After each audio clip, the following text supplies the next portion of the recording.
All the 5 questions that Mr. Trivedi has asked me, I'm more than happy to address them in a place of his choice, a time of his choice, and a platform of his choice. उनका बोलने का tone, उनका आवाज दोनों का वही है कि पूरी जांच हो कि कहां पे है ये क्रिप्टो करेंसी का वैलेट, पैसे कितने निकले हैं कि नहीं। Don't worry about the inquiries. Once we're in power, we'll handle them. Maharashtra विधानसभा चुनाव के लिए वोटिंग चल रही है। वोटिंग के बीच बिटकॉइन मामला तूल पकड़ रहा है। अब ये पूरा मामला क्या है, इस पर बीजेपी क्या कह रही है, इस पर खुद शरद पवार की तरफ से क्या कहना है, इस पर सुप्रिया सुले का क्या कहना है, इस पर अजित पवार दरअसल सुप्रिया सुले पर क्या इल्जाम लगा रहे हैं, ये इस वक्त की सबसे बड़ी खबर है। पहले इस पूरे मामले को समझिएगा। पुणे के एक पूर्व आईपीएस अधिकारी ने एनसीपी की नेता सुप्रिया सुले और नाना पटोले पर गंभीर आरोप लगाया है।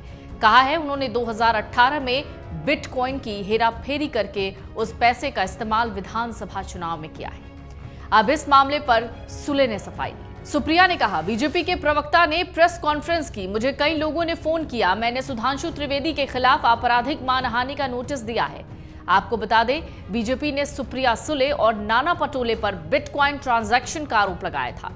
महाराष्ट्र विधानसभा चुनाव से कुछ ही घंटों पहले पूर्व आईपीएस अधिकारी रविंद्रनाथ पाटिल ने मंगलवार को आरोप लगाया कि एनसीपी यानी शरद पवार गुट की नेता सुप्रिया सुले और महाराष्ट्र कांग्रेस अध्यक्ष नाना पटोले क्रिप्टो करेंसी घोटाले में शामिल हैं। उन्होंने दोनों नेताओं पर चुनाव प्रचार के लिए बिटकॉइन हेराफेरी का इस्तेमाल करने का आरोप लगाया है। पूर्व आईपीएस अधिकारी ने यह भी आरोप लगाया कि क्रिप्टो करेंसी डीलिंग से प्राप्त नकदी का उपयोग महाराष्ट्र में वर्तमान चुनाव अभियान में किया जा रहा है। उन्होंने कहा कि 2024 में लोकसभा चुनाव के दौरान भी इसी तरह की हेराफेरी हुई थी। उनके इस खुलासे के बाद राजनीति गर्मा गई है। सुप्रिया सुले ने बीजेपी पर निशाना साधा है। वहीं उनके भाई अजित पवार का बयान तो दरअसल इस वक्त सबसे ज्यादा सुर्खियों में है। उनके भाई अजित पवार ने भी इशारों में अपनी ही बहन को गलत बताया है और उनके खिलाफ जांच करवाने की मांग की है।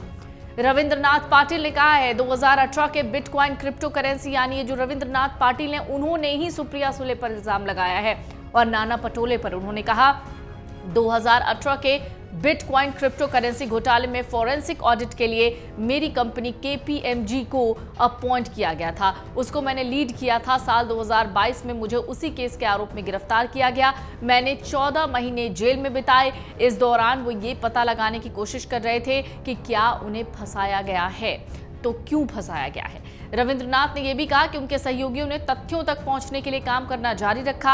आखिरकार उन्हें चौंकाने वाले तथ्य मिल गए। मामले में एक प्रमुख गवाह, एक ऑडिट फर्म के कर्मचारी गौरव मेहता ने पिछले कुछ दिनों में उनसे कई बार कांटेक्ट करने की कोशिश की थी। जब पाटिल ने जवाब दिया तो मेहता ने 2018 की क्रिप्टो करेंसी धोखाधड़ी जांच के बारे में कुछ जानकारियां दे दी।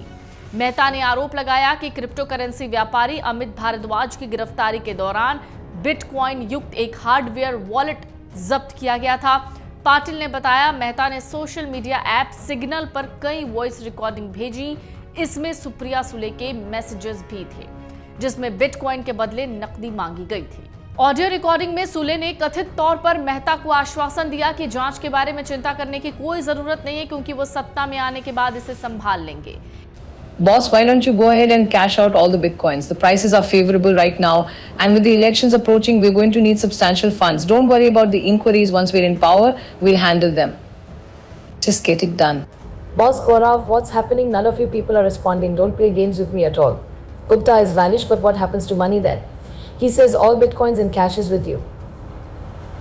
Call me or Aditi urgently. We need to have cash. Elections are going on. Gaurav, why are you not responding to us? We need to have cash, boss.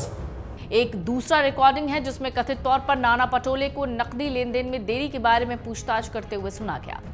Maharashtra के उप मुख्यमंत्री अजित पवार ने बिटकॉइन मामले में सुप्रिया सुले के वायरल ऑडियो क्लिप पर प्रतिक्रिया जाहिर की। उन्होंने कहा ये उनकी बहन की आवाज थी क्योंकि वो उनकी आवाज से ही समझ गए थे। एक तो मेरी परिवार की मेरी बहन है और दूसरे हमने जिनके साथ बहुत साल काम किया है, एक दूसरे के विरोध में भी किया है, एक दूसरे के साथ भी किया है, महाविकास आघाड़ी में भी किया है, वो बीच में बीजेपी के भी मेंबर ऑफ पार्लियामेंट थे, ऐसे सभी जगह उन्होंने काम किया। तो वो भी आवाज़ उनका ही है, उनका बोलने का टोन, उनका आवाज़ दोनों का वही है। अभी इसके बारे में इंक्वायरी हो जाएगी, इंक्वायरी होने के बाद पता चलेगा कौन है, क्या है इसके पीछे, सच राज क्या है वो पता चलेगा। उन्होंने कहा सुप्रिया सुले उनकी बहन है। नाना पटोले के साथ उन्होंने काफी समय तक काम किया है। ऐसे में उनकी बात करने की स्टाइल और टोन से वो समझ जाते हैं कि वो उन्हीं दोनों की आवाज है। वहीं सुले ने इस पर पलटवार करते हुए कहा कि वो अजित पवार हैं, वो कुछ भी कह सकते हैं। अजित पवार ने कहा जो भी ऑडियो क्लिप दिखाई जा रही है, मैं बस इतना जानता हूं कि मैंने उन दोनों के साथ काम किया है। उनमें से एक मेरी बहन है, दूसरा वो है जिसके साथ मैंने बहुत काम किया है। ऑडियो क्लिप में उनकी आवाज है, मैं उनके स्वर से समझ सकता हूं। जांच की जाएगी, सब कुछ स्पष्ट हो जाएगा। बारामती सांसद और शरद पवार की बेटी सुप्रिया सुले ने कहा कल शाम को मुझे मीडिया से ये पता चला। जब मुझे इसकी जानकारी हुई तो मैं खुद हैरान थी। मैंने सबसे पहले पुणे पुलिस कमिश्नर को फोन किया। मैंने उनसे कहा ये फेक है और मुझे इसके खिलाफ शिकायत करनी है। मैंने साइबर क्राइम में शिकायत की कि सारे वॉइस रिकॉर्डिंग फेक हैं और झूठे हैं। बीजेपी प्रवक्ता सुधांशु त्रिवेदी ने दरअसल प्रेस कॉन्फ्रेंस की है और उनके ऊपर आरोप लगाए हैं। इसी पर सुप्रिया सुले ने कहा कि मैंने सुबह सुधांशु त्रिवेदी को एक क्रिमिनल मानहानि का नोटिस भेजा है। मैं बाहर आकर जवाब देने को तैयार हूं। सुप्रिया ने कहा सुधांशु त्रिवेदी जहां चाहें, जब चाहें, जैसे चाहें, जिस समय चाहें, उनके सवालों का जवाब वो देने को तैयार हैं। वो लाइव चैनल पर चाहें तो वहां भी उनसे डिबेट करने को तैयार हैं। सुप्रिया सुले ने कहा मैंने सुधांशु त्रिवेदी के सभी 5 सवालों का जवाब दिया है। ये झूठ कोई फैला रहा है। मैंने साइबर क्राइम को इसकी शिकायत की है। सुधांशु त्रिवेदी जहां चाहे मैं उनसे उनकी पसंद की जगह पर, उसकी पसंद के समय, उनकी पसंद के मंच पर बहस करने को तैयार हूं। आज सुबह मैंने उन्हें मानहानि का नोटिस भेजा है। मैं किसी भी गौरव को नहीं जानती। मैंने इस ऑडियो लीक मामले में साइबर क्राइम को शिकायत की है, FIR दर्ज कराई है। मैंने 5 बार पांचों सवालों का मैंने जवाब दिया है। I don't know, I have never dealt with bitcoins. I don't know any Gaurav Mehta. I don't know any Gaurav Mehta. And all the 5 questions that Mr. Trivedi has asked me, I'm more than happy to address them. A place of his choice, a time of his choice, and a platform of his choice.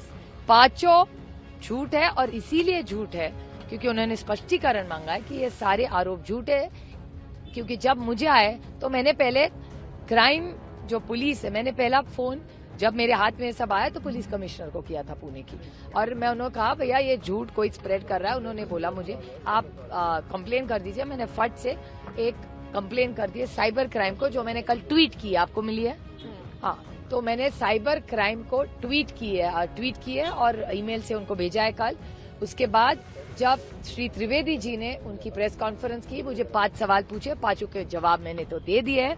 It's up to him now, वो जहां चाहे। I am happy to debate with him at a place of his choice, time of his choice, city of his choice. वो जहां कहेंगे मैं आ जाऊंगी, कोई दिक्कत नहीं है। सब उनकी कन्वीनियंस देखिए, मैं तो कभी भी आ सकती हूँ। और दूसरी बात, मैंने आज सुबह उनको एक डेफमेशन की नोटिस भेजी। बीजेपी नेता ने क्या आरोप लगाए थे वो भी जान लीजिए। बीजेपी नेता सुधांशु त्रिवेदी ने इस मामले पर प्रेस कॉन्फ्रेंस की। वोटिंग से ठीक पहले महाविकास अघाड़ी यानी MVA पर गंभीर आरोप लगाते हुए कांग्रेस से सवाल किया कि क्या वो बिटकॉइन के किसी ट्रांजैक्शन में शामिल हैं। इसके अलावा बीजेपी नेता ने सुप्रिया सुले और नाना पटोले पर भी आरोप लगाए। त्रिवेदी ने कहा बहुत गंभीर और चिंताजनक तथ्य सामने आए हैं जो MVA के भ्रष्टाचार को धीरे धीरे उजागर कर रहे हैं। ये स्वतंत्र और निष्पक्ष चुनाव पर एक गंभीर सवाल है। उन्होंने व्हाट्सएप चैट का प्रिंट आउट दिखाते हुए कहा है कि इन चैट्स और नोट्स से पता चलता है कि कैसे सुप्रिया सुले और नाना पटोले द्वारा बिटकॉइन ट्रांजैक्शन किया जा रहा था। बीजेपी की तरफ से दावा किया गया है नाना पटोले, सुप्रिया सुले, पुलिस कमिश्नर अमिताभ गुप्ता और डीलर अमिताभ के बीच वॉइस नोट्स का आदान प्रदान हुआ है। सुधांशु त्रिवेदी ने 5 सवाल उठाते हुए कहा है कि क्या वो ऐसे बिटकॉइन ट्रांजैक्शन में शामिल हैं। क्या आपने कभी डीलर गौरव मेहता और अमिताभ गुप्ता से संपर्क किया है? क्या ये चैट आपकी है? आपको बताना होगा कि ये आपकी आवाज है या नहीं, और क्या ये नोट किसी बड़े व्यक्ति के बारे में बातें करते हैं। फिलहाल महाराष्ट्र में इस वक्त चुनाव चल रहा है, वोटिंग चल रही है। वोटिंग के पहले से ही लगातार इस तरह की खबरें सामने आ रही हैं, जिसमें आपने कल तक तो विनोद तावड़े को लेकर कई तरह की बातें सुनी होंगी। एक वीडियो भी वायरल हुआ था जिसको लेकर बीजेपी की तरफ से ये कहना था कि पहले सीसीटीवी फुटेज देख लिया जाए, पहले इसकी तथ्यता जांच ली जाए, उसके बाद हवा में लाठी भाजी जाए। लेकिन अब जिस तरीके से आरोप सुप्रिया सुले पर लग रहे हैं, अब ये जो पूरा मामला है वो राजनीति को, खास तौर से महाराष्ट्र की राजनीति को गरमा रहा है। अगर आप ये वीडियो YouTube पर देख रहे हैं तो हमारे चैनल को सब्सक्राइब कर बेल आइकन दबाएं, और Facebook पर देख रहे हैं तो हमारे पेज को लाइक करें। 8 मिलियन प्लस सब्सक्राइबर, आपके इस भरोसे के लिए बहुत धन्यवाद।